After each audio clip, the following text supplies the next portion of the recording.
Advocate వృత్తిలో దాదాపు 30 సంవత్సరాల పైగా పనిచేస్తున్న ఒక ప్రముఖ న్యాయవాది. పేరు మెతుకు జాన్ రెడ్డి గారు, జనగాం కోర్టు.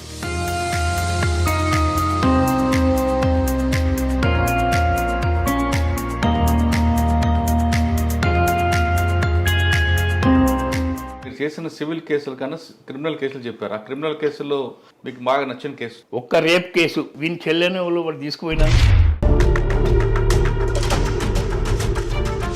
పోలీసు వాళ్ళు రమ్మన్నారు. అంటే ఇక శిక్ష పడతారా అనుకున్నా. ఆ బస్ నెంబర్ ఎలా గుర్తుపట్టినవరా అని బిట్నెస్ అడిగితే, అంటే పబ్లిక్ ప్రాసిక్యూషన్ బాగా టఫ్ ఫైట్ ఇచ్చిన తర్వాత కూడా అక్కడ లేదు. పాలకుర్తిది ఒక కేసు, పాపం ఒక అక్యూరు ఎంపీపీ శిక్ష పడితే పరిస్థితి ఏంది అని. పోలీసులు కావాలని నిర్లక్ష్యం చేసిన వల్ల వీకిపోయిన కేసులు కానీ సివిల్ కేసుల్లో నేర్చుకుంటే ఎలాంటి బెనిఫిట్ ఉంటుంది? ఎక్కువ క్రిమినల్ కేసులలో ఈ మా లాయర్లు ప్రిఫరెన్స్ చేయడానికి కారణం ఏంటంటే ఎక్కువ పర్సెంట్ వస్తుంది, 90%. కానీ సివిల్ కేసులు తీసుకుంటే ఆదాయం రాదు, అదే క్రిమినల్ కేసు తీసుకుంటే అర్నింగ్ వస్తుంది అన్నది వాళ్ళ వాదన. మర్డర్ కేసు అయితే కొత్తగా వచ్చిన వాళ్ళు ఖచ్చితంగా సివిల్ కేసులు కూడా చూడాలంటారు. సివిల్ కేసులకు ఎక్కువ ఇంపార్టెన్స్ ఇస్తేనే మైండ్ మెచ్యూరిటీ వస్తుంది. ఫస్ట్ ఒక తరం కంప్లీట్ ఇచ్చిన తర్వాత వాళ్ళ తాతలు ముత్తాతలు అయిపోయే వరకు దాని జడ్జిమెంట్ రాదు. ఒకప్పుడు కొందరు అడ్వకేట్స్ ఈ ప్రొఫెషన్లోకి రాకముందు ఏం చేసేవారు? పాపిరెడ్డి గారు అని అడ్వకేట్, సీనియర్ అడ్వకేట్ ఉన్నారు, గంపాల పాపిరెడ్డి. వారి దగ్గర మా గురువు గారు అన్ని క్రిమినల్ కేసులు చేసేవారు. నేను పోయిన తర్వాతనే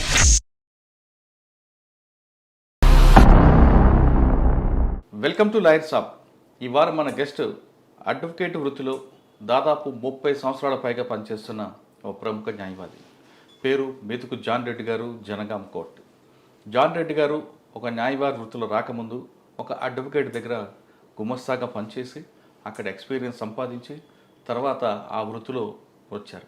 ఆ వృత్తిలో రావడానికి ఆయన ఒక రోజు 2 రోజులు కాదు, చాలా కాలం కష్టపడ్డారు.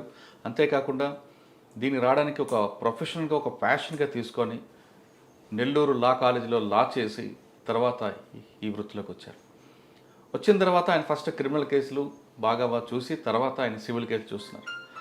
సాధారణంగా ఒక అడ్వకేట్ క్రిమినల్కి సివిల్కి ఎక్కువగా ప్రయారిటీ ఇస్తారంటే చాలామంది ఎక్కువగా క్రిమినల్ కేసులు చూస్తారు. క్రిమినల్ కేసులు చూడడం వల్ల వచ్చే లాభం ఏంటి, సివిల్ కేసులు ఎక్కువగా వాదించడం వల్ల వచ్చే నష్టం ఏంటి, లేదు సివిల్ కేసు వాదిస్తే రెండింటిలో జరిగే లాభం ఏ విధంగా వస్తుందనే విషయంతో పాటు ఈ వృత్తిలో గతంలో ఏ విధంగా ఉండేది, ఇప్పుడున్న పరిస్థితులు ఎలాగున్నాయి అనే విషయంతో పాటు పోలీసులు కావాలని నిర్లక్ష్యం చేస్తే ఆ కేసులో శిక్ష పడదా, లేదు కొన్ని బై మిస్టేక్ చేస్తుంటారనే విషయాలని జాన్ రెడ్డి గారని తెలుసుకుందాం. సార్ నమస్తే. నమస్తే సార్, జనగాం కోర్టులో దాదాపు 30 సంవత్సరాల పైగా మీరు ఏకధాటిగా చేస్తున్నారు. స్టార్టింగ్లో మీరు క్రిమినల్ కేసు చూసినా ఇప్పుడు ప్రస్తుతం సివిల్ కేసు మీద ఎక్కువగా ఫోకస్ చేశారు. కానీ కొంతమంది న్యాయవాదులు సాధారణంగా ఏం చేస్తారంటే క్రిమినల్ కేసులకు ఎక్కువ ప్రయారిటీ ఇస్తారు. ఎందుకు ఇస్తున్నారు? కానీ కొంత మీలాంటి వాళ్ళు ఏం చెప్తారంటే ఒక న్యాయవాది అన్న వ్యక్తి సివిల్ క్రిమినల్ రెండూ చూడాల్సిన వ్యక్తి అయితేనే 100% న్యాయవాది మీలాంటి వాళ్ళు అంటారు. కానీ చాలా ఇప్పుడు వస్తున్న జనరేషన్ ఒక్క క్రిమినల్ కేసుల మీద ఎక్కువ ఫోకస్ చేయడం వల్ల వచ్చే నష్టం ఏంటి, లేదు సివిల్ కేసుల వల్ల వాదిస్తే వాళ్ళకి వచ్చిన బెనిఫిట్ ఏంటి, ఈ 2 ప్రశ్నలతో పాటు ప్రాసిక్యూషన్ ఎప్పుడు కూడా అప్పర్ హ్యాండ్ ఉండాలని చూస్తుంటారు. కానీ వీళ్ళంటి డిఫెన్స్ అడ్వకేట్స్ దాన్ని బ్రేక్ చేయడం చూస్తుంటారు. మీకు మీ సర్వీస్లో అటువంటి కేసులు ఏమంటే పోలీసులు కావాలని నిర్లక్ష్యం చేసిన వల్ల వీకిపోయిన కేసులు కానీ సివిల్ కేసుల్లో నేర్చుకుంటే ఎలాంటి బెనిఫిట్ ఉంటుంది అనే విషయం చెప్పే ముందు జాన్ రెడ్డి గారి కుటుంబ నేపథ్యం, ఈ ప్రొఫెషన్ మీరు ఎంచుకునే విధానం ఒకసారి చెప్పండి. ఎక్కువ క్రిమినల్ కేసులలో ఈ మా లాయర్లు ప్రిఫరెన్స్ చేయడానికి కారణం ఏంటంటే ఈజీ వే. ఎందుకంటే ఎక్కువ కష్టపడకుండా, ఎక్కువ రాయాల్సిన పని లేకుండా, ప్లీడింగ్స్ అనేటివి ఉండవు. అందులో కేవలం పోలీసులు రికార్డ్ చేసిన స్టేట్మెంట్లు, వాళ్ళు చేసిన ఛార్జ్షీట్లు, వాళ్ళు చేసిన డాక్యుమెంట్ల మీదనే, వీక్నెస్ మీదనే డిఫెన్స్ వాళ్ళు ఆధారపడి ఎక్కువ చేస్తుంటారు. అక్విటల్స్ అయ్యేటివి క్రిమినల్ కేసులు కొట్టుడు కేవలం ప్రాసిక్యూషన్ యొక్క వీక్నెస్ల మీదనే. ఇప్పుడు జనరేషన్ డిఫెన్స్ అంటూ ప్రత్యేకంగా కూడా తయారు చేసుకొని ఈ లెవెల్లో మనం చేయాల్సింది అనే ఇంటెన్షన్ ఇప్పుడు లేదు. ఒకప్పుడు సీనియర్లు ఉన్నారు, వాళ్ళు ఒక పథకం డిఫెన్స్ ఈ లెవెల్లో తీసుకోవాలని చెప్పి ఆ స్టాండర్డ్గా తీసుకునేవాళ్ళు. ఇప్పుడు అంటానికి ఏం లేదు, కేవలం వీక్నెస్ ఆఫ్ ది ప్రాసిక్యూషన్ మీదనే డిపెండ్ అయ్యి కేసెస్ నడుపుతున్నారు. దాంట్లో అడ్వకేట్స్ రాయడం ప్లీడింగ్స్ అంటూ ఉండవు క్రిమినల్ సైడ్. కాబట్టి వాళ్ళు అదే ఎక్కువ ఎన్నుకోవడానికి ప్రయత్నం చేస్తుంటారు. అంటే సివిల్ కేసు ఉంటుంది, దానివల్ల కష్టం అంటారా? సివిల్కు కష్టం. సివిల్లో ప్లీడింగ్స్ రాయాలి, అదర్ సైడ్ తీసుకుంటే రిటర్న్ స్టేట్మెంట్ రాయాలి, డాక్యుమెంట్స్ కలెక్ట్ చేయాలి, డాక్యుమెంట్స్ ప్రాపర్గా స్క్రూటినీ చేయాలి, పార్టీకి ఫేవరబుల్గా డాక్యుమెంట్స్ ఏమేమి ఉంటాయి, టైటిల్ ట్రేస్ అవుట్ చేయడం ఒక ఆర్ట్. అది డిఫరెన్స్ ఉంటే ప్లేన్ డాక్యుమెంట్స్కు కౌంటర్గా ఏం తయారు చేయాలి, ఏం చేసుకోవాలి, అవన్నీ చేయడం కష్టం. ఫ్రమ్ ది బిగినింగ్ చాలా కష్టం. ఏంటి అంటే ప్లీడింగ్స్ రాయడం, ఎవిడెన్స్ తయారు చేయడం, డిఫెన్స్ తయారు చేయడం, దీంట్లో ఎక్కువ వర్క్ ఉంటుంది. కాబట్టి ఎక్కువ లాయర్లు సివిల్ సైడ్ కాన్సన్ట్రేట్ చేయరు. అంటే సివిల్ కేసులో ఎక్కువగా ప్రామాణ్యం వచ్చింది అనుకోండి, క్రిమినల్ కూడా వస్తుంది అప్పుడు ఎక్కువ పర్సెంట్ వస్తుంది. 90% రావచ్చు సివిల్ సైడ్. క్రిమినల్ సైడ్ చేయొచ్చు సివిల్ సైడ్ చేసిన వాళ్ళు. కొన్ని కేసుల సందర్భంలో సమయస్ఫూర్తి ఉండాలి. క్రిమినల్ కేసులలో కామన్ సెన్సు, సమయస్ఫూర్తి, సామాజిక అవగాహన ఉండాలి. వాటి మీదనే మనిషి యొక్క ఎదుటి విట్నెస్ యొక్క ఆయన గ్రహించగలగాలి, how is answering to our questions అని. దాన్ని బట్టి చేయొచ్చు. క్రిమినల్ సైడ్ పెద్ద బుక్ నాలెడ్జ్ ఎక్కువ ఉండాల్సిన అవసరం లేదు. కానీ సివిల్ కేసులు తీసుకుంటే ఆదాయం రాదు, అదే క్రిమినల్ కేసు తీసుకుంటే అర్నింగ్ వస్తుంది అనేది వాళ్ళ వాదన. కరెక్ట్ కాదండి అది. క్రిమినల్ కేసులలో పైసలు పెద్ద కేసులు ఏది మర్డరు అవి అట్లా తప్ప అదర్ కేసులలో అంత రెమెడీ ఉండదండి. అంత రెమ్యునరేషన్ ఇవ్వరు. ఎవరు ఇచ్చినా 30-40 వేలలో ఉంది. మర్డర్ కేసు అయితే లక్షలలో ఉంటుంది. అది మాకు ఎక్స్పీరియన్స్ లేదు. ఎంతసేపు మేము క్రిమినల్ కేసులు చేసినాం కాబట్టి చిన్న కేసులే కదా. డిస్ట్రిక్ట్ లెవెల్ అయితేనే మర్డర్ కేసులు, డిస్ట్రిక్ట్ లోపల అయితే అన్నీ అటెంప్ట్ మర్డర్ వరకే మేము చేయగలిగినాం. వాటిలలో ఏముంటుంది, డబ్బులు ఎవరు ఎక్కువ ఇస్తారు, ఏమి ఇయ్యరు, తక్కువ. అంటే చిన్న 324లు 326 ఏమి ఇస్తారు వాళ్ళు, 20,000, 10,000, 30,000 మనిషి స్టాండర్డ్ని బట్టి. విలేజ్లలో కొట్లాడిన వాళ్ళు ఏముంటారు వాళ్ళు. అంటే కొత్తగా వచ్చిన వాళ్ళు ఖచ్చితంగా సివిల్ కేసులు కూడా చూడాలంటారు. సివిల్ కేసులకు ఎక్కువ ఇంపార్టెన్స్ ఇస్తేనే మైండ్ మెచ్యూరిటీ వస్తుంది, సోషల్గా మనకు వాల్యూబుల్. క్రిమినల్ కేసులు చేసిన వాళ్ళు ఎట్లుంటుందంటే షార్ట్గా డెవలప్ అవుతారు, షార్ట్గా డౌన్ఫాల్ అవుతారు. 4 కేసులు గెలవగానే ఫేమ్ అవుతారు, ఒక 4 కేసుల శిక్షలు పడగానే క్లోజ్ ఆఫీస్. ఓకే, అలా ఉంటుంది. సివిల్కు ఏం ఉండదు. ఎందుకంటే సివిల్ దాంట్లో ఇమ్మీడియట్ ఎఫెక్ట్ ఉండదు కదా పార్టీస్ మీద. కాబట్టి వాళ్ళు అప్పీలు, రివిజన్స్ హైకోర్టు లెవెల్ దాకా పోతాయి. కాబట్టి క్రిమినల్ సివిల్ సైడ్ తొందరగా ఇఫేం కాదు. Life long civil side advocates చాలా సక్సెస్ అవుతారు. కానీ సివిల్ కేసుల్లో తీసుకుంటే 2 వాదనలు ఉంటాయండి.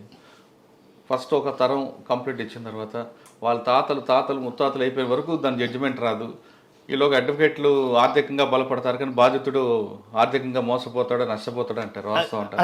అది ఒకప్పుడు కొందరు అడ్వకేట్స్ చేసేవాళ్ళు ఏంటంటే వాళ్ళకు లిమిటెడ్ కేసులు ఉన్నాయనుకోండి, అవి పోతే మళ్ళీ కేసులు వస్తాయా రావో అని దాన్ని సాగదీసుకుంటూ తరాల వరకు కూడా సాగించిన కేసులు ఉన్నాయి. ఇప్పుడు అలాంటి కేసులు లేవులేండి. ఇయర్స్ టుగెదర్ అంటే మాట 10 years 15 years లోపల అయిపోతాయి. ఓకే సార్, సివిల్ కేసులకి ఎందుకంటే హైకోర్టు రోజుకు వాళ్ళకు ఆఫీసర్స్కి ప్రెషరు, కేసు ఈ రోజు లోపల చేయాలి, ఇన్ని రోజుల లోపల చేయాలి అని చెప్పేసి కండిషన్ పెడుతున్నారుగా. ఒకప్పుడు ఉండకపోయేది. అది పాత సిపిసిలో అలాంటి కండిషన్స్ ఏమి లేవు. జడ్జి గారి ఇష్టం, అడ్వకేట్ గారి ఇష్టం, డేట్లు పడుతూ పోయేది. ఒక్క సాక్షిని 3 ఏళ్ళు క్రాస్ ఎగ్జామ్ చేసిన రోజులు ఉన్నాయి. అవునా? 4 లైన్లు చేయడం ఆపడం, 10 లైన్లు చేయడం ఆపడం. ఎందుకు? ఫీజు కోసమా? ఇక వాళ్ళు అంతే. అట్లా వరంగల్ కేసులలో అయితే మేము చూసింది అయితే అలా. ఇప్పుడు అట్లా కాదు. స్టార్ట్ చేస్తే ఒక్కరోజు ఒకసారికి, రెండోసారి క్లోజ్. ఒకవేళ వాయిదాల మీద వాయిదాలు అడిగారు అనుకోండి, ఒకప్పుడు అంటే నడిచేది. ఇప్పుడు వరకు ఇచ్చేది అడ్వకేట్స్ కమాండ్ నుండి ఆఫీసర్ మీద ఇది ఉండేది. ఇప్పుడు అట్లా కాదు. ఆఫీసర్స్ డామినేట్ చేస్తున్నారు, వాళ్ళకి ప్రొసీజర్ పెట్టారు. సిపిస్లో ఈ కేసు ఇన్ని రోజులు అయిపోవాలి, ఈ కేసు ఇన్ని రోజులు అయిపోవాలని చెప్పేసి ఆఫీసర్స్ చాలా ప్రెషర్ చేస్తున్నారు. వాళ్ళకు కూడా ఒత్తిడి ఉంది కాబట్టి పైన. అప్పుడులో లేదు, ఇప్పుడు లేదు. చాలా నంబర్ ఆఫ్ కేసెస్ అయినాయి. ఈ మా జనగామకు ఒకప్పుడు 200 కేసులు ఇయర్లీ వచ్చేటి, ఇప్పుడు వేలల్లో వస్తున్నాయి. ఇక వేలల్లో వచ్చినప్పుడు వాళ్ళు ఏం చేయాలి, ఇంకా ఇది కావాలి. ఓకే సార్, మీరు ఫస్ట్ ఈ ప్రొఫెషన్లోకి రాకముందు ఏం చేసేవారు? దాంతోపాటు మీరు చేసిన సివిల్ కేసుల కన్నా క్రిమినల్ కేసులు చెప్పారు. ఆ క్రిమినల్ కేసుల్లో మీకు బాగా నచ్చిన కేసు చెప్పే ముందు మీ నాన్నగారు, మీ కుటుంబ నేపథ్యం ఒకసారి చెప్పండి. నేను వృత్తిలోకి రాకముందు ప్రీడియర్ గుమస్తాగా పాపిరెడ్డి గారు అని అడ్వకేట్, సీనియర్ అడ్వకేట్ ఉన్నారు, గంపాల పాపిరెడ్డి. వారి దగ్గర గుమస్తాగా చేరాను. 10th అయిపోగానే ఇంటర్మీడియట్ డిస్కంటిన్యూ చేసి ఇక్కడ జనగాంకి వచ్చాను. జనగాంకి వచ్చినప్పుడు వారి దగ్గర క్లర్క్గా చేరి చాలా రోజులు వారి దగ్గర నేను క్లర్క్గా ఉన్నాను. తర్వాత ఓపెన్ సీట్ వచ్చింది. ఓపెన్ సీట్ రాగానే గ్రాడ్యుయేషన్ చేశాను. మరి గురుగారు ఒప్పుకున్నారా అప్పుడు పాపిరెడ్డి గారు? ప్రాబ్లం లేకుండే. అప్పుడు ఉన్నాయి ఒకటే కోర్టు, తర్వాత ఇంకో కోర్టు వచ్చి 2 కోర్టులు, చాలా టన్ ఉండేది.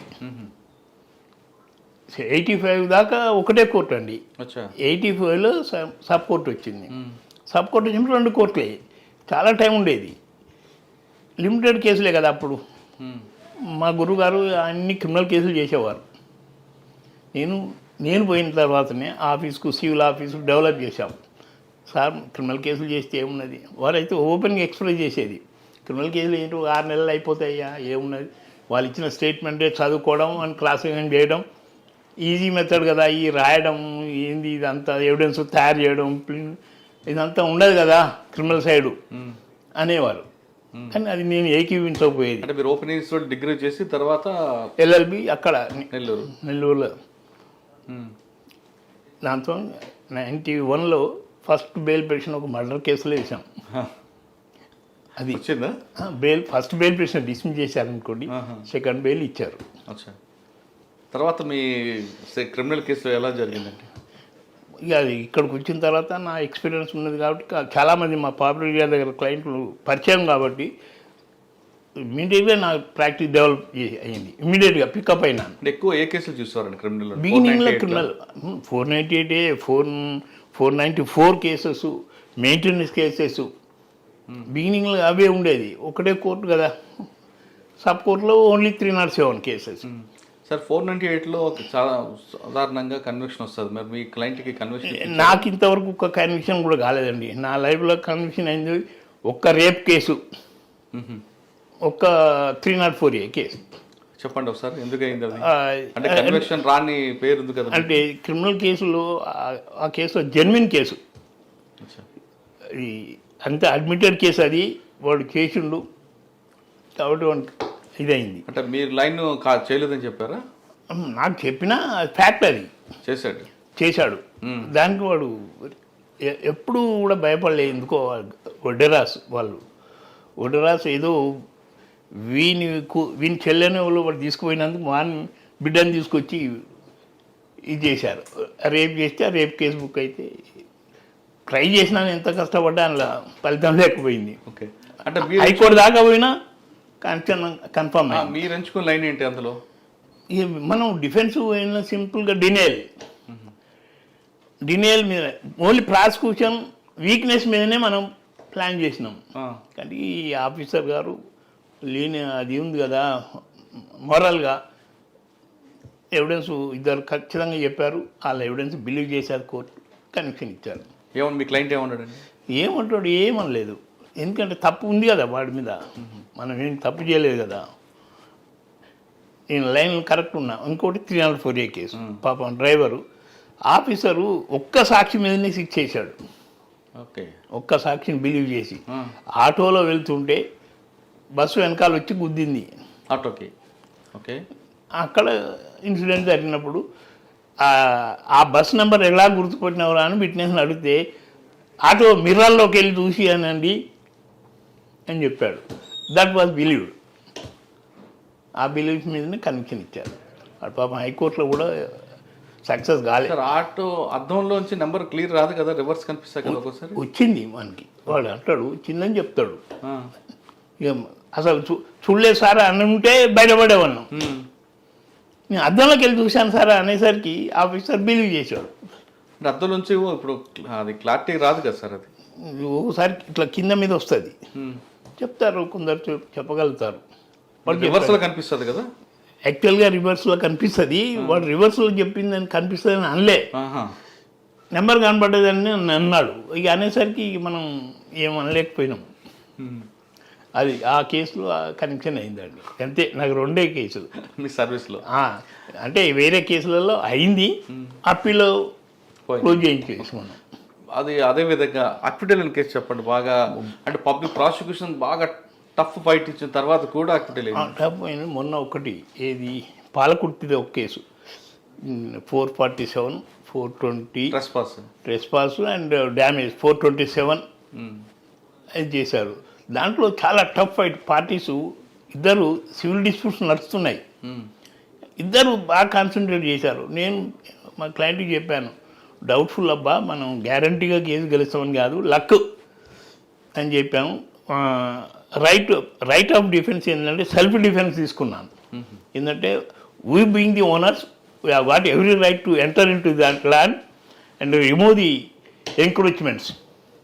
ఆ డిఫెన్స్ మీద అంటే పొజిషన్ వాళ్ళు ఉన్నారా, ఒరిజినల్ ఓనర్స్ మనం.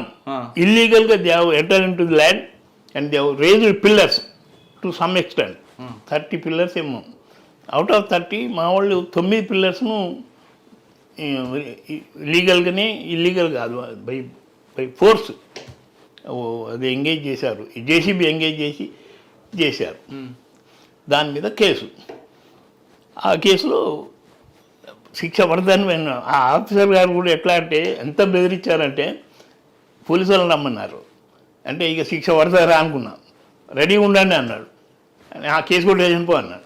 అప్పటిదాకా టెన్షన్ ఫీల్ అయినా, ఎందుకంటే ఆయన ఎంపీపీ పాపం, ఒక అక్యూరు ఎంపీపీ. శిక్ష పడితే పరిస్థితి ఏంది అని.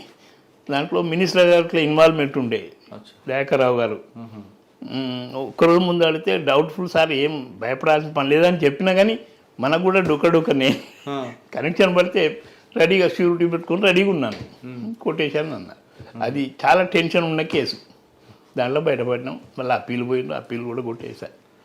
అదేవిధంగా ఇంకా బాగా గుర్తుండి కేసు చెప్పండి. మన టఫ్ ఇచ్చిన ఫైట్ అని మీకు అప్పుడు టఫ్ ఇచ్చిన ప్రాసిక్యూటర్ ఎవరు అంటే అలాంటి మన నాగరాజు గారు మొన్న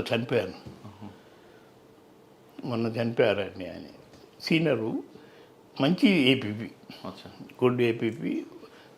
ఆయన వేరే దందాలు ఏం చేయకపోయేది పాపం, బ్యాచులర్ ఉండే. మొన్న పాపం హార్ట్ అటాక్ ఏదో చనిపోయిన. చాలా ఎఫిషియంట్ పీపీ. ఓకే, ఇంకొక 2 కేసులు చెప్పండి. అలాగా ఇక 2 కేసులు మళ్ళీ దొరకబట్టాలి. క్రిమినల్ కేసులలో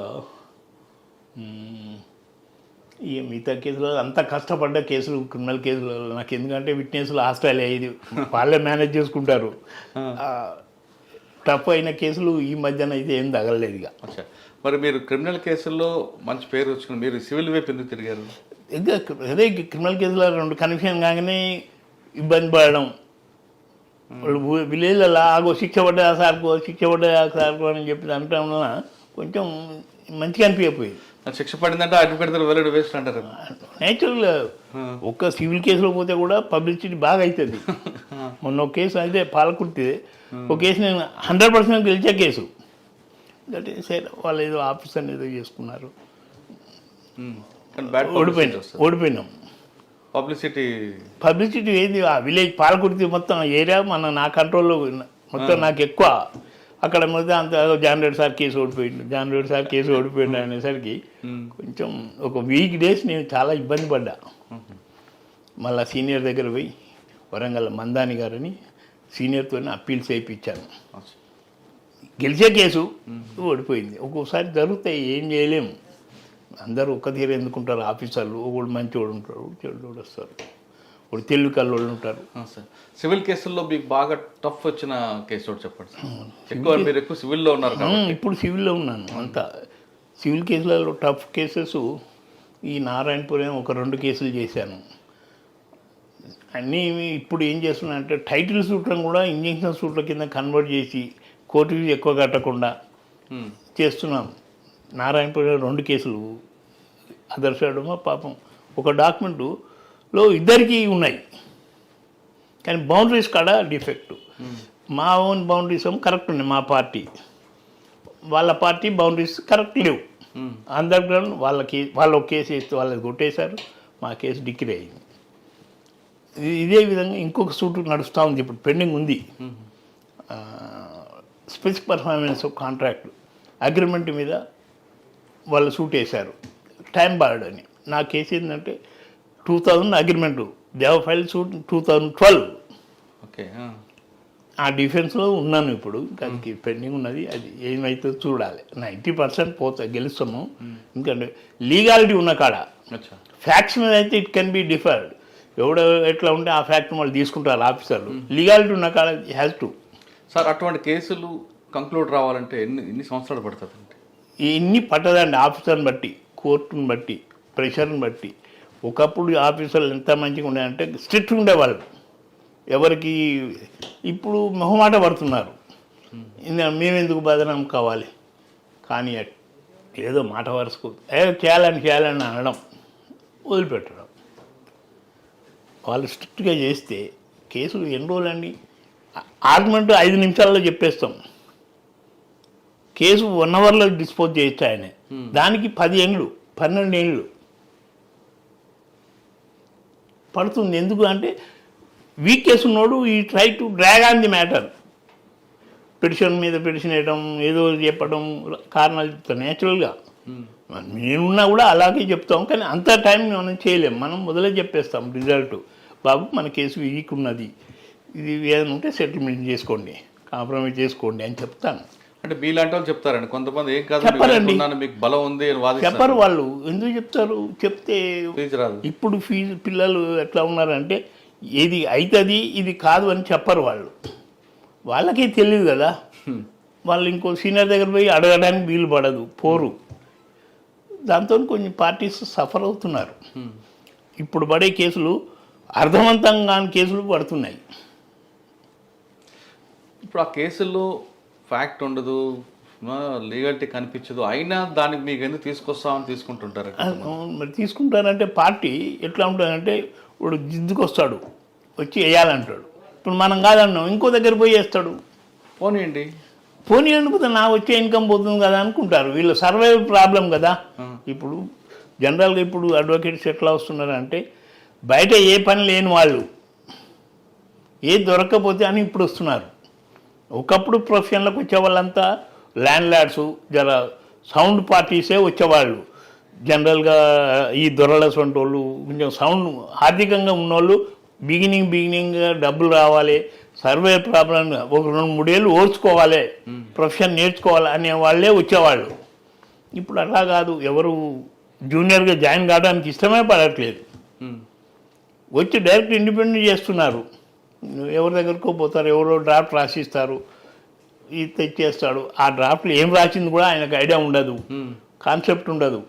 వాళ్ళు చేస్తూ ఉన్నారు. మరి అట్లాగే నడుస్తూ ఉంది ఇప్పుడు. సార్ కొన్ని చెక్ బౌన్స్ కేసులు తీసుకుందాం. 138లో ఎస్, మీకు వచ్చిన బాగా కేసు చెప్పండి. డబ్బులు రికవరీ చేయించారా? చాలా కేసులలో చేసాము. అంటే కన్విక్షన్స్ అయినాయి. కన్విక్షన్ వస్తుంది, కానీ వాడికి విక్టిమ్ డబ్బులు వస్తాయా? మళ్ళీ సివిల్ వేయాలి కదా. ఫైన్ వేస్తే ఫైన్లోకి వెళ్ళి రికవరీ చేస్తాం. అప్పీల్ పోయినాక అక్కడ కాంప్రమైజ్ చేసుకుంటారు. మీకు బాగా గుర్తుండిపోయిన ఒక కేసు చెప్పండి సార్. మా దగ్గర ఆయన మన లక్ష్మీనరసింహ అని వైద్యులు,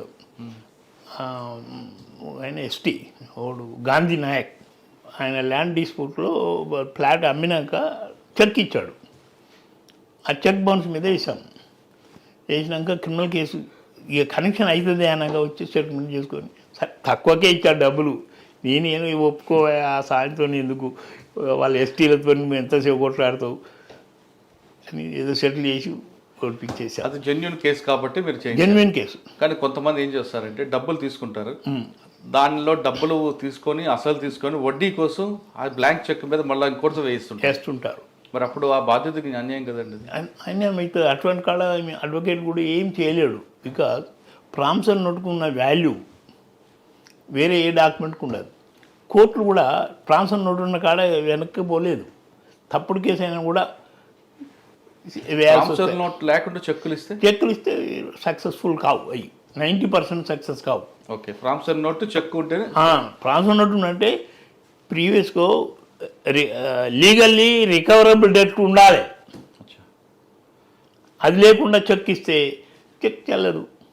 ప్రామిసరీ నోటు ₹1,00,000కి ఎంత ప్రామిసరీ నోట్ రాయించుకోను? ఒకటే రాయించుకుంటాం.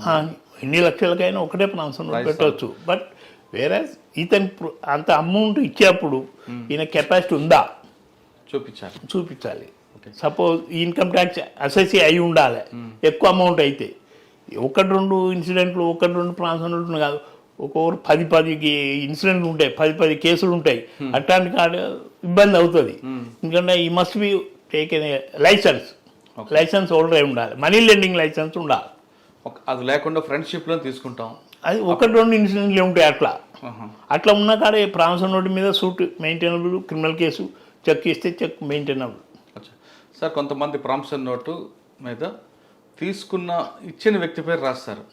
అంటే ఎవరు ఏ అనే వ్యక్తి దగ్గర నేను తీసుకున్నాను, తీసుకున్న వ్యక్తి బి పేరు రాయకుండా ఖాళీ సంతకం పెట్టి ఇస్తారు. అది చెల్లుతుందా? అది ఖాళీ సంతకం పెట్టి ఇస్తే అది ఎందుకు వేస్తారు? కోర్టులో అట్లెట్లు వేస్తారు, వాళ్ళని ఫిలప్ చేసేస్తారు. ఫిలప్ చేయకుండా బ్లాంక్ చెక్ మీద ఏ రాదు. ప్రామిసరీ నోటు మీద చెక్ అయినా ప్రామిసరీ నోట్ అయినా ఉన్నది the same. Both are called negotiable instrument. కాదు సార్, ఇప్పుడు ప్రామిసరీ నోటు మీద తీసుకున్న వ్యక్తి పేరు ఉండదు, ఇచ్చిన వ్యక్తి పేరు మాత్రం ఉంటుంది. కానీ సంతకం మాత్రం రెవెన్యూ స్టాంప్ మీద తీసుకున్న వ్యక్తి పేరు ఉంటుంది, సంతకం ఉంటుంది. ఆయన స్టార్టింగ్లోనే ఆయన దాన్ని కాన్స్పరసీ కనిపిస్తున్నట్టుందని మనం భావించుకోవచ్చు. ఉంటుంది, మాకు తెలుసు. అడ్వకేట్ తెలవకుండా ఉండదు. కేసు వేసి అడ్వకేట్కి నాలెడ్జ్ ఉంటుంది. ఈ విల్ అడ్వైజ్ హిమ్ అది ఫిలప్ చేయండి అని. ఫిలప్ చేయకుండా ఇచ్చేసారు, వెళ్ళిపోయి డబ్బులు తీసుకున్నాడు. అట్లా ఉండదు. ఫిలప్ చేయకపోతే మేము చేస్తాం, కేసు వేసే ముందు మేము చేస్తారు. కానీ అక్కడ పోలీస్ స్టేషన్ పోతే సివిల్ మ్యాటర్ అంటారు. కానీ సంతకం పెట్టే ముందు ఆయన పేరు రాయలేదు కాబట్టి ఆయన ఇంటెన్షన్ అనేది అట్లా లేదు. అట్లా కాదు. ఇప్పుడు పేరు రాయకుండా ఇస్తున్నారు అంటే దాని అర్థం అనుకోవాలా, నువ్వు ఏమైనా రాసుకో, దాన్ని ఇంకోటెడ్ డాక్యుమెంట్ అంటారు. సంతకం పెట్టి బ్లాంక్ ఇస్తే నీ ఇష్టంలో రాసుకో అని చెప్పి ఒప్పి చెప్పినట్టే. కరెక్టే సార్. ఇచ్చినోడు తీసుకున్నాడు పేరు లేకుండా ఎవరి పేరు మేము రాస్తాం కదా. తీసుకున్నవాడు ఎవరికి ఇచ్చాడో రాసుకుంటాడు, వాడు రాసుకునే అధికారం మనకు ఉంది. మీరు రాసుకుంటారు. కానీ నేనేమంటున్నా అంటే దాన్ని ఆయన ఇంటెన్షన్ కనిపిస్తుంది కాబట్టి, క్రిమినల్ ఇంటెన్షన్, పోలీస్ స్టేషన్ పోయి ఈయన మీద 420 పెట్టచ్చా, మోసం చేశాడు అని పెడితే ఎవిడెన్స్ ఏది? బ్లాంక్ కనిపిస్తుంది కదా. బ్లాంక్ ఉండదు కదా. బ్లాంక్ ప్రామిసరీ నోట్ ఎవరి దగ్గర ఉంటుంది? ఈ అప్పిచ్చిన దగ్గరే ఉంటుంది. వాడు చూపించాడు కదా. పోలీస్ స్టేషన్ కాదు, ఎందుకు డైరెక్ట్ పోయి చూపిస్తాడు? పోలీస్ స్టేషన్కి జిరాక్స్ తీసుకెళ్ళి ఫలానా వ్యక్తి నాకు ఈ డబ్బులు తీసుకున్నాడు, నాకు సంతకం పెట్టాడు కానీ ఆయన డీటెయిల్స్ రాయలేదు, వాడి ఇంటెన్షన్ నన్ను చీట్ చేయాలని అనుకున్నాడు, దీని మీద క్రిమినల్ యాక్షన్ తీసుకుంటే అట్లా అడ్వైజ్ ఎవరు ఇవ్వరు. ఒకవేళ ఇస్తే కూడా క్రిమినల్ కేసు పెడితే కూడా అది చెల్లదు. ఈ దానికి లాసు అది చూపిస్తే. ఎందుకు? బ్లాంక్ చెక్ మీద నువ్వు ఎట్లా తీసుకున్నావు? పేరు రాయకుండా ఎందుకు తీసుకున్నావు? ఫ్రెండ్షిప్లో తీసుకున్నాను. ఫ్రెండ్షిప్ అని కాదు, మీరు ఇంటెన్షన్గా చేశారు. పేరు రాయండి అని ఇప్పుడు అనాలి కదా. మీరు డబ్బులు ఇచ్చే ముందు ప్రామిసరీ కరెక్ట్ ఉందా లేదా చూసుకోవాలి కదా. అంటే అటువంటి కేసుల్లో న్యాయం జరగాలంటే భద్రతకి ఏం చేయాలి? ఏం చేయరాదు. ప్యూర్లీ కోర్టులలో జరిగేది ఏంది? Matter of evidence. బయట ఏం జరిగింది మాకేం తెలీదు. కోర్టులో వచ్చి ఎవిడెన్స్ ఎవరు చెప్తారు, వాళ్ళ యొక్క వీక్నెస్లు ఏమైనా ఉంటే దొరకాల్సిందే. కానీ విట్నెస్ కరెక్ట్ చెప్తే ఈవెన్ జడ్జి గారు కూడా ఏం చేయలేరు. అంటే ఆ బ్లాంక్ ప్రామిసరీ మీద డీటెయిల్స్ రాసుకొని చేసుకోవచ్చు. కానీ చీటింగ్ కేసు పెట్టడం లేదు. చీటింగ్ కిందకి రాదు. నువ్వు ఎవరో తీసుకున్నారు, ఇంకోని పేరు ఎందుకు రాస్తాం? సంతకం ఎవరిది ఉంటే వాళ్ళదే పెట్టాలి. ఇంకోని పేరు రాయడానికి వీల్లేదు కదా. లేదు. మరి ఇంకోటి పేరు రాయడం, కానీ తీసుకున్న వ్యక్తి కావాలని తన వివరాలు పెట్టకుండా ఉన్నాడు. ఆయన రాయకున్నప్పుడు నువ్వు అడిగి తెలుసుకోవాలి కదా. నీ డ్యూటీ ఏం చేస్తున్నావు? ప్రామిసరీ నోట్ కరెక్ట్ ఉందా లేదా చూసుకోలేనంత ఏం ఉన్నది.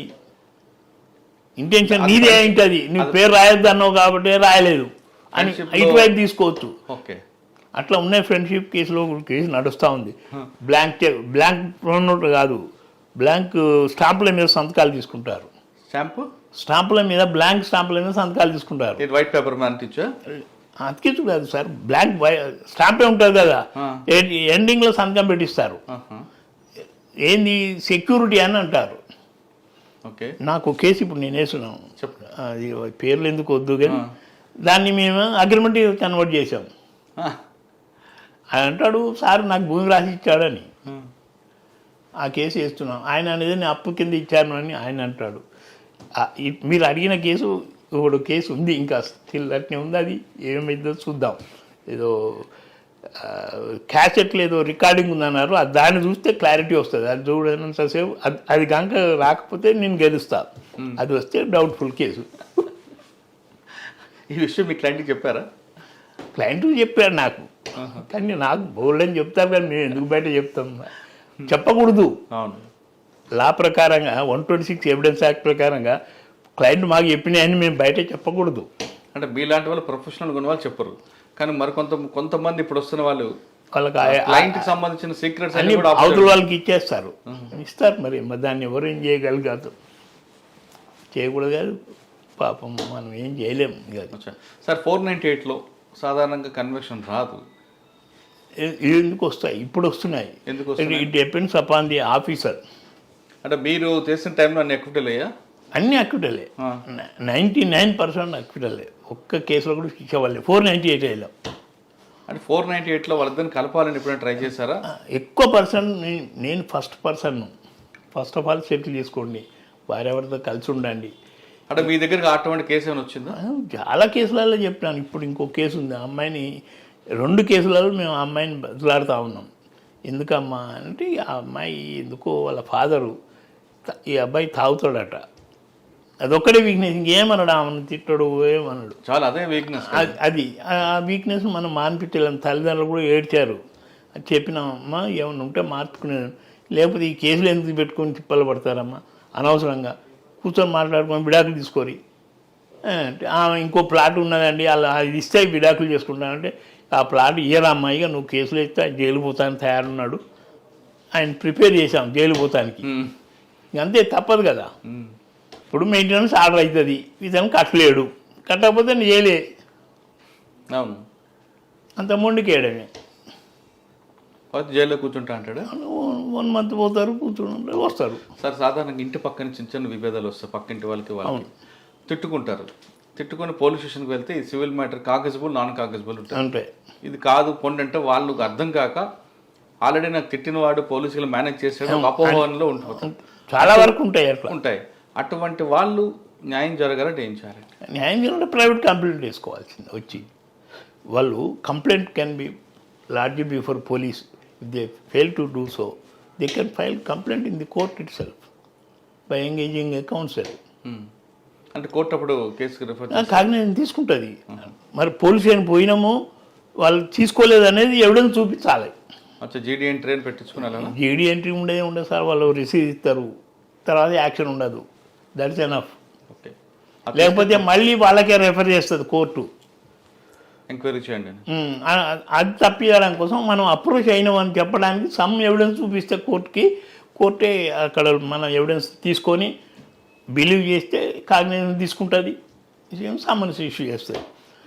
చెప్పిన ఎవిడెన్స్ ప్రకారం మెటీరియల్ ఎవిడెన్స్ లేదు, ఈవెన్ ప్రైమా ఫేషియా ఎవిడెన్స్ కూడా లేదు అని అనుకుంటే నెంబర్ తీసుకోదు, కోర్టే. కరెక్టే సార్. ఇప్పుడు నాకు పక్కింటి వాళ్ళు తిట్టాడు, నేను పోలీస్ స్టేషన్కి వెళ్తా, కంప్లైంట్ ఇస్తా, ఇది పొన్ను మాకు సంబంధం కాదు, సివిల్ మ్యాటర్ పొండమ్మా అంటారు, లేదా పిలిచి వాళ్ళు కౌన్సిలింగ్ చేస్తా అంతే. కానీ కంప్లైంట్ మీద రాసి ఇవ్వరు కదండి వాళ్ళు, రిసిప్ట్ ఇస్తారు ప్రతి దానికి. మళ్ళీ they have to give receipt. అది కూడా ఇవ్వనన్నారు, ఏం చేయాలి? ఇవ్వనన్నా రెఫ్యూజ్ చేసినట్టే రాసుకోవాలి మనం, తప్పదు. అంత that is only remedy. Receipt తీసుకుంటే చాలు. రిసిప్ట్ ఇస్తారు వాళ్ళు, ఇవ్వాలని. వాళ్ళ జ్యుడిషియల్ ఆఫీసర్స్ అయితే చెప్తారు, వాళ్ళ హయ్యర్ అఫీషియల్ కూడా చెప్తారు. కంప్లైంట్ తర్వాత క్లోజ్ చేస్తే చేయండి, ఫస్ట్ ఆఫ్ ఆల్ నువ్వు తీసుకోవాలి. కానీ పోలీసు వాళ్ళు కొందరు ఏం చేస్తారంటే, అది నా తలకాయ నొప్పి, నాకెందుకు తీసుకొని పోని అంటారు. అది పద్ధతి కాదు. లీగల్ అయితే they have to take the complaint, తర్వాత వాళ్ళు ఇన్వెస్టిగేషన్ క్లోజ్ చేసుకోవాలి. రైట్ సార్, మీ సర్వీస్లో చాలా కేసుల్లో అక్విటల్ అయిపోయారు. మీకు ఎక్కడో దగ్గర కనిపిస్తుంది పోలీస్ ల్యాబ్స్ అనేది. ఆ విధంగా ల్యాబ్ పోలీస్ కావాలని చేశారా, లేదు బై మిస్టేక్ చేశారా, రష్లో చేశారా అనేది మీకు చాలా క్లియర్గా తెలిసిపోతుంది. ఆ విధంగా గుర్తున్న కేసు కూడా చెప్పండి. ఈ జనరల్గా ఈ 304A కేసెస్లలో ఈ పోలీస్ వాళ్ళు ఏం చేస్తారు అంటే, ర్యాష్ అండ్ నెగ్లిజెంట్ యాక్ట్ కిందకి రాకుండా ఉండకుండా చూడడానికి కోసం ఐ విట్నెస్ను తప్పిస్తారు. యాక్చువల్ ఉన్న విట్నెస్ను అసలు చూడరు, ఇన్సిడెంట్ ఎవరు జరగదు, అవును. జరిగింది వాస్తవమే కానీ ఎవరు చూడరు. చూడడానికి ఒక ఇద్దరిని ఐ విట్నెస్ను సజెస్ట్ చేస్తారు, వాళ్ళు కోర్టులోకి వచ్చి చెప్పలేకపోతారు. అంటే స్టాక్ ఎవిడెన్స్ సాకనే కాదు కానీ రిలేటివ్ వాళ్ళ దగ్గర రిలేషన్ ఏమైనా పెడతారు. ఇప్పుడు సార్ రాత్రి కూడా జరిగింది సార్ ఇన్సిడెంట్ అని వస్తాడు, వస్తే వాళ్ళు ఏం చెప్తారు, అరే మీ వాళ్ళు ఎవరో ఇద్దరు చూసినట్టు పేరు చెప్పురా అని వీడు అంటాడు. అన్నప్పుడు వాళ్ళు ఇద్దరు పేర్లు చెప్తారు. ఎందుకంటే ఐ ఎవిడెన్స్ లేకపోతే రేపు కంపన్సేషన్ పోయినా కష్టం. కాబట్టి వాళ్ళు కోర్టులో క్రాస్ ఎగ్జామినేషన్ నిలబడరు, ఎందుకంటే అవి ఇన్సిడెంట్ రియల్గా చూడలేదు కదా, చెప్పలేరు. ఆవిడ రియల్ విట్నెస్ను కొన్ని తప్పిస్తారు. ఒకవేళ అక్యూజ్ సైడ్ వీళ్ళు ఇంట్రెస్ట్ ఉన్నారనుకోండి, ఉన్నప్పుడు ఆ అసలు విట్నెస్ను తప్పిస్తారు, వీళ్ళు కొత్త వాళ్ళని పెట్టిస్తారు. ఇప్పుడు ఇంకో కేసు ఉంది నా దగ్గర, 498 ఒక ఘాస్లీ ఇన్సిడెంట్. పాపం లారీ ఆగి ఉంది, అంటే ఉనక లారీ ఉండి వాళ్ళ పోలీసు అలిగేషన్ ఏంటంటే ఉనక లారీ ఉన్న సంగతి, వాళ్ళు ఏం లైట్లు పెట్టలేదు, సిగ్నల్స్ ఏం లేవు, ఆడ వెహికల్ ఆగి ఉన్నట్టుగా ఏం సిగ్నల్స్ లేవు, వీడు రాత్రిపూట స్పీడ్లో పోయి దాన్ని గుద్దుకున్నాడు, చనిపోయినాడు అని కేసు. ఎక్కడ ఎవరు కూడా చూసిన విట్నెస్ లేడు, ఒక్కడే ఉన్నాడు, చనిపోయిండు, డ్రైవర్ తప్పించుకుపోయినాడు. ఇక ఇప్పుడు దాంట్లో చూసిన వాళ్ళందరూ వాళ్ళ చుట్టాలను, తల్లిని, భార్యను అందరిని పెట్టారు. వాళ్ళు ఎవరు కూడా మేము చూసినామని చెప్తలేరు. మేము ఇంటికాడ ఉన్నప్పుడు ఇన్సిడెంట్ జరిగింది, మాకు ఇన్ఫర్మేషన్ చూసినామని. ఆ కేసులో ఇన్సిడెంట్ ప్రూవ్ కాదు. ఎందుకంటే ఆ విషయం తెలిసి కూడా ఎందుకు చేస్తారు పోలీసు? మరి విట్నెస్ వాళ్ళు తయారు చేసి పెట్టలేరు కదా, వీళ్ళు చెప్పరు కదా ఎవరు చూసిన వాళ్ళు, ఎవరికి తెలియదు చూసిన వాడు ఎవడో. అది లేకపోతే ఇన్సూరెన్స్ రాదు. ఇన్సూరెన్స్ రాదు. మరి ఈ సమస్యకి రెమెడీ ఏంటండి? ఇక రెమెడీ ఏమి ఉండదు, విట్నెస్ లేకపోతే చాలా కష్టం. అయ్యో, అర్ధరాత్రి ఇప్పుడు యాక్సిడెంట్ అయితే అంతేనా? జరిగిన కేసులు అన్నీ ఉన్నాయి. ఇప్పుడు వాని మీద ఓపీ ఉంది, ఏదో సెటిల్ చేసుకోమంటున్నాం. ఏంటంటే ఇన్సూరెన్స్ లేదు. ఆ కేసులో 304A కింద కేసు పోయినప్పటికీ డ్రైవర్కి లైసెన్స్ లేదు, ఇన్సూరెన్స్ లేదు. వాళ్ళకి చెప్పాను, బాబు మరి ఇవన్నీ అఫెన్సులు ఉన్నాయి, 3 అఫెన్సులు ఉన్నాయి సపరేట్గా. డ్రైవింగ్ లైసెన్స్ లేని వాడికి వెహికల్ ఇవ్వడం తప్పు, ఇన్సూరెన్స్ లేకుండా చేయడం తప్పు. ఈ 3 అఫెన్సులు ఉన్నాయి. ఓనర్ మీద 2, డ్రైవర్ మీద 1, 3 అఫెన్సులు ఉన్నాయి. 3టికి వాళ్ళకి శిక్ష ఉంది, కానీ తక్కువ శిక్ష ఉంది, ఫైన్ వేసి వదిలిపెట్టవచ్చు. కానీ అదే 304A అయితే ప్రూవ్ అయితే మాత్రం 2 years ఇంప్రిజన్మెంట్ ఉన్నది. 2 ఇంప్రిజన్మెంట్ అయితే యాక్సిడెంట్ ఓపీలో డబ్బులు రావడానికి ఎవరు చూడవలసిన పని లేదు. కనీసం చూసి ఇన్సిడెంట్ జరిగింది, నెగ్లిజెన్స్ ఉందని చెప్పాలి. అంటే సార్ ఐ విట్నెస్ లేరు అనుకుందామండి, సీసీ కెమెరా ఉంటే దొరికిపోతాడు కదా. ఆ స్పీడు అసెస్ చేయొచ్చు, ఆ స్పీడుని బట్టి చేయొచ్చు. ఆ పరిస్థితులన్నీ కనబడతాయి కదా, రోడ్డు వెడల్పు ఉందా, నేరోగా ఉందా, పరిస్థితులు యాక్సిడెంట్ కావడానికి. సీసీ కెమెరా ఉంటే ఇన్సూరెన్స్ వస్తుంది, ఆ వెహికల్ జరిగిందని. అదే ఆ సీసీ కెమెరా ఎవిడెన్స్ ఉంటే మాత్రం ఇన్సూరెన్స్ వస్తుంది, సమ్ ఎవిడెన్స్. కానీ విట్నెస్ లేకపోతే మాత్రం ఇన్సూరెన్స్ రాదు. వాటి కోసం వీళ్ళు పెడతారు, అది కేసు పోతుంది. 99% అవే ఐ విట్నెస్ ఎవరు చూడరు. మేము నాకు ఇంటికాడ ఉంటుంది ఇన్ఫర్మేషన్ చూసినానండి, ఎవరో ఒక్కరిద్దరు చూస్తారు, సార్ నేను బావి దగ్గర ఉన్నాను, ఆ చప్పుడు వచ్చింది, చప్పుడు నేను చూశాను, ఈ డ్రైవర్ పారిపోయినాడు, బాగా స్పీడ్గా వచ్చింది వెహికల్, ఇవి చెప్తుంటారు. కొందరు ఆఫీసర్స్ ఎట్లా ఉంటారంటే వాళ్ళు స్ట్రిక్ట్ ఉన్న వాళ్ళైతేనో అక్విట్ చేస్తారు, కొందరు పర్సనల్ ఒపీనియన్లు ఉంటాయి. ఎందుకంటే వాళ్ళ చుట్టాలలో ఎవరో ఇన్సిడెంట్ అయ్యి యాక్సిడెంట్లో చనిపోవడం అయింది, అట్లా ఉన్న కేసులలో జనరల్గా వీళ్ళు ఏం చేస్తారు, డ్రైవర్లు అంతా నెగ్లిజెంట్లే ఉంటారండి అని మోరల్ కనెక్షన్స్ ఇస్తుంటారు, వాళ్ళ మైండ్లో స్టిక్ అయిపోతుంది అంతే. అలాగే 498 కేసులలో కూడా ఆఫీసర్సు సపోజ్ వాళ్ళ కూతురుకో లేకపోతే వాళ్ళ దగ్గర చుట్టాలు ఎవరికైనా ఇన్సిడెంట్లు అయ్యి ఉంటే వాళ్ళు కూడా 498 కేసులలో ఓన్లీ కంప్లైంట్ ఎవిడెన్స్ బిలీవ్ చేసి కూడా శిక్షలు వేస్తారు. కానీ అప్పీల్లో పోతాయి అనుకోండి, అది తర్వాత విషయం. అక్కడ జడ్జిమెంట్ ఇచ్చేటప్పుడు ఆ ఫీలింగ్ రాకూడదు కదండి. అన్నీ తప్పండి. ఒకప్పుడు అంత సెయింట్ లెక్క ఉండే, ఇప్పుడే ఉందండి. ఆఫీసర్లు బాధాప్తా తిరుగుతున్నారు, ఓపెన్గా చేస్తున్నారు. ఇక మనం అనకూడదు. సరే సార్, కొంతమంది ఆఫీసర్లు మీరు అన్నట్లుగా 498 విక్టిమ్స్ వాళ్ళ ఇంట్లో బంధువులు ఉంటే ఆ మైండ్ స్టిక్కి వాళ్ళందరూ నెగిటివ్గా చూస్తారు. కానీ కొంతమంది మహిళా ఆఫీసర్లు కూడా 498లో కంప్లైంట్ మాట వినట్లేదు, అవతల పార్టీ మాట కూడా విని ఎక్స్పీరియన్స్ కేసులు ఉన్నాయి కదా. అంటే వాళ్ళు అందులో డిఫెన్స్లో ఉండి వాళ్ళు సఫరర్ అయి ఉంటారు కొన్ని కేసులలో. అట్లాంటి వాళ్ళు అదే నెగిటివ్ థింకింగ్ ఉంటుంది. ఈ అంత 498 అంత ఫాల్స్ కేసులు ఏముంటాయి అనేది ఒక అభిప్రాయం, దాన్ని ఫాలో అవుతూ ఉంటారు. అంతేగాని అక్కడ వాళ్ళు మనుషులే కదండి, దేవుళ్ళు కాదు కదా. అంటే వాళ్ళు మనుషులే, మానవత్వం అని వాళ్ళకి ఉంటాయి. ఈ జనరల్ 494 కేసెస్లో కూడా శిక్షలు పడడు చాలా అరుదు, ఎక్సెప్షనల్ కేసులు కదా. మరి మా జడ్జి గారు ఒక ఆయన ఉండే, ఒక్క సాక్షి చెప్తే చాలు శిక్ష చేస్తూనే ఉండే. 494లో వేసేది, ఏ కేసులైనా వేసేది. దగ్గర 10 కేసులలో పడి నాకు 10 కేసులు అక్విటల్ తీసుకున్న 5 కోర్టులో. సార్ ఇక్కడ మీ దగ్గర అప్పుడు వికారుద్దీన్ కాల్పులు జరిగినట్లు కదా? అక్కడ జరిగింది ఆలేరు దగ్గర. అప్పుడు మీరు ఆ కేసు గురించి మీరేం చెప్పారు? నేను నాకు అసలు కాన్సెప్ట్ లేదు, అంతే వినడం అంతేగాని అని చూశాను. ఇక్కడ పట్టుకొచ్చినప్పుడు ఇక్కడ చూశాను. సార్ ఇక్కడ ఒకప్పుడు నక్సల్స్ మూవ్మెంట్ బాగా ఉన్న టైంలో మీ దగ్గరికి ఎవరైనా వచ్చేవారా? మాకు బెయిల్ అంటే అప్పుడు వరకు నేను ప్రాక్టీస్లోకి రాలే, గుమస్తాగానే ఉన్నా. అట్లా పరిచయాలు ఉన్నాయి. బాగా పీక్ మూమెంట్ పీక్ మూమెంట్లు ఉన్న కాడ వాళ్ళు మాతో పరిచయాలు ఉన్నాయి, ఫ్రెండ్షిప్ చేసినాము అంతవరకే. కానీ క్రిమినల్ కేసులు నేను చేయకపోయేది, మా పాపరెడ్డి గారి దగ్గరికి వచ్చినప్పుడు చేసి అట్లా పరిచయాలు ఉండే. కానీ వాళ్ళు మిగతా అడ్వకేట్లు, సీనియర్ అడ్వకేట్లను చేశారు. నేను బిగినింగ్లో ఉన్నప్పుడు నా దగ్గరికి అయితే ఎవరు రాలేదండి. ఒకప్పుడు ఎలాగుండేదండి జనగా? మా భయపడడం అండి, గనగన ఉనికేవాళ్ళు. వాళ్ళు వస్తున్నారు అంటే ఉట్టిగా ఫోన్ చేసి మేము వస్తున్నాం అంటే భయపడేవాళ్ళు. చాలామందికి మా సీనియర్ అడ్వకేట్ వెంకటేశ్వరరావు గారికి లెటర్ రాశారు, ఆ కేసు నువ్వు చేయొద్దు, ఈ కేసు నువ్వు చేయొద్దు అని. ఇప్పుడు మా గురుగారికే కానీ నాకే కానీ ఎట్లాంటి లెటర్ రాలేదు, ఒక్కరు వచ్చి అనలేదు, ఒక్కరు థ్రెట్ చేయలేదు. సార్ కొంతమంది అడ్వకేట్స్ ప్రొఫెషనల్గా ఉంటారు, సర్వీస్ మోడల్ చేస్తారు, కమర్షియల్గా చేస్తుంటారు, అది తప్పేం కాదు కూడా అండి. కానీ కొంతమంది క్రిమినల్తో కలిసి ఆ వేలోకి వెళ్ళిపోతుంటారు కదా. అడ్వకేట్స్ కూడా క్రిమినల్స్ ఉన్నారు. హైదరాబాద్లో ఎంతమంది చూడడం, వాడు క్రిమినల్ కేసులే చేస్తాడు, క్రిమినలే ఉంటాడు. ఇక అది వన్ మెంటాలిటీ, మనం ఏం చెప్పలేము కదా. కానీ అటువంటి వ్యక్తుల వల్ల ఈ ప్రొఫెషన్ కొంచెం బ్యాడ్ నేమ్ వస్తుంది. కానీ మనం how can we prevent him? Advocate dress వేసుకొని వాడు చేసే అన్ని క్రిమినల్ యాక్టివిటీస్, దాన్ని మనం ఆపడం కర్మ చేయలేము కదా. బార్ కౌన్సిలే చేయలేదు, మనం ఏం చేస్తాం?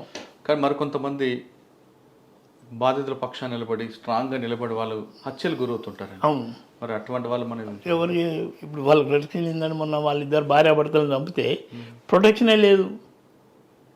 అదే మన మందిని దగ్గర అక్కడ జరిగింది, శేర్లింగంపల్లి ఒకటి జరిగింది. ఇక్కడ మల్లారెడ్డి అని అంటే వాడు ఆస్తి తగాదాలు చంపేశారు. వీళ్ళది మరి వెనకాల ఏదో ఉన్నది అంటున్నారు, అది విన్నాం కానీ మనకు తెలీదు. బ్లాక్మెయిల్ చేసేవాళ్ళు, డబ్బులు ఎక్కువ లాగేవాళ్ళు అని చెప్పేసి విలేజ్ పాలిటిక్స్ ఇన్వాల్వ్ వాళ్ళ మీద చాలా కేసులు ఉన్నాయనేది మన కోర్టు కూడా నమ్మింది కదా. అది చనిపోయిన వ్యక్తుల మీద కేసులు బుక్ అయిన కేసులు లేవు, అలిగేషన్స్ ఉన్నాయి. భయపడే వాళ్ళు యాక్షన్ అన్ని కంప్లైంట్ ఇచ్చేది, యాక్షన్ ఉండకపోయేది. కొంతమంది ఈ ప్రొఫెషన్ అడ్డం పెట్టుకొని చిన్న చిన్న విషయాల్లో పెళ్ళిళ్ళు వేయడం, వాళ్ళని బ్లాక్మెయిల్ చేయడం కూడా చేస్తుంటారు. అంతే, అదే కదా. అది పబ్లిక్ ఎవరు సహిస్తారండి? ఇప్పుడు లీగల్గా తట్టుకోలేని వాళ్ళు ఇట్లాంటి ఆలోచనలు చేస్తుంటారు. కొందరు అడ్వైజ్ కూడా ఇస్తుంటారు. అడ్వకేట్, మా క్రిమినల్ అడ్వకేట్స్ ఆ విట్నెస్ స్ట్రాంగ్, ఇప్పుడు మన దగ్గర కాదు కానీ ఆంధ్రాలో, మన రాయలసీమలో జరుగుతుంది. ఆ విట్నెస్ ఎవిడెన్స్ చెప్తే నువ్వు శిక్ష పడుతుందిరా అని అంటారు. దాని అర్థం వాడిని ఎలిమినేట్ చేయండి అని. ఆ విధంగా అయితే ఉంటాయి. ఎవిడెన్స్ చెప్పేవాడు ఉండడు అని. అందుకని అక్కడ క్రిమినల్ కేసులు ఎక్కువ, కన్విక్షన్ తక్కువ. సార్ ఫైనల్గా చెప్పండి, ఈ ప్రొఫెషనల్ రావాలనుకున్న వాళ్ళకి మీరు ఇచ్చే మెసేజ్ ఏంటంటే? ఈ ప్రొఫెషన్లో రావాల్సిన కమిట్మెంట్తో రావాలండి. సర్వైవల్ ప్రాబ్లంతో ప్రొఫెషన్లకు వచ్చుడు అర్థం లేదు. దానివల్ల లిటిగెంట్కు ఏం లాభం చేయలేము. ఎంతసేపు నా ఫ్యామిలీని కాపాడుకోవాలి, ఎట్లా బ్రతకాలి అని ఆలోచించేవాడు ప్రొఫెషన్లో షైన్ కాలేడు. కమిట్మెంట్గా నేను చేయాలి, సోషల్గా ఉండాలి, అది చేయాలనుకున్న వాళ్ళే రావాలి. ఈ ఈరోజు నేను పని చేయకపోతే నాకు ఇంట్లో కష్టం అని అనుకున్న వాళ్ళు రోజుకు 500 సంపాదించాలి, 1000 సంపాదించాలి, 5000 సంపాదించుకోవాలి అని అనుకునే వాళ్ళు ప్రొఫెషన్లోకి వస్తే ప్రొఫెషన్ డిగ్రేడ్ అయిపోతుంది రోజు రోజుకి. అందరు అడ్వకేట్స్ అంతా ఇలాగే ఉంటారు అనే పడుతుంది. దాంతో ప్రొఫెషన్ సర్వైవ్ కావడం ముందు ముందు కష్టం అవుతుంది. ఈ ప్రొఫెషనల్ రావాలనుకున్న వాళ్ళు ఆర్థికపరమైన ఇబ్బందులతో మాత్రం ఖచ్చితంగా రావద్దంటున్నారు జాన్ రెడ్డి గారు. కమిట్మెంట్ ఉండి ప్రజలకి న్యాయం చేద్దాం, సోషల్ రెస్పాన్సిబిలిటీ తీసుకుందాం అన్న వాళ్ళు మాత్రమే ఈ ప్రొఫెషన్ రండి. మొదట్లో కొంత ఇబ్బంది ఉన్నా తర్వాత మంచి పేరుతో ఆర్థికంగా కూడా మంచి సంపాదించుకోవచ్చు అంటూ చెప్తున్నారు. ఒకసారి ఒక బాధితుడు మీ పట్ల నమ్మకం కుదిరితే ఖచ్చితంగా ఆ పబ్లిసిటీ వల్ల మీకు ఆదాయం, పేరు 2 వస్తాయి అంటున్నారు జాన్ రెడ్డి గారు. ఇది వారం జాన్ రెడ్డి గారితో ఎక్స్క్లూజివ్ ఇంటర్వ్యూ. వచ్చే వారం మరో గెస్ట్తో బలి కలుద్దాం. అంతవరకు నమస్తే.